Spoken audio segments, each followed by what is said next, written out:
Granite கற்களால் கட்டப்பட்டுள்ளது. மொத்தமாக 6000 சதுர அடி அளவிற்கு மரக்கட்டைகள் பயன்படுத்தப்பட்டுள்ளன. மர வீடு பார்த்தீங்கன்னா 100 வருஷம் கண்டிப்பா 100 வருஷம் தாண்டி உழைக்கும். எப்படி சொல்றாங்கன்னா, பழைய அக்கறை வீட்டில் பார்த்தீங்கன்னா கட்டை குத்தி இன்னைக்கும் 110 வருஷம் 100 வருஷம் தாண்டி நம்ம கண்ணால் நிறைய நான் பார்த்துருக்கோம்.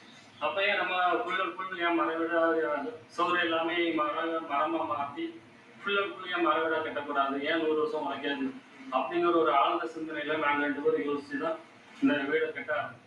செலவை பொறுத்தவரை கான்கிரீட் வீட்டுக்கும் மர வீட்டுக்கும் பெரிய அளவில் வித்தியாசம் இல்லை.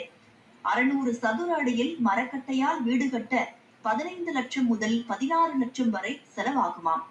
புதிய தலைமுறைக்காக ஒளிப்பதிவாளர் நாராயணன் மூர்த்தியுடன் செய்தியாளர் புருஷோத். புதிய விடியலில் பல்வேறு செய்தி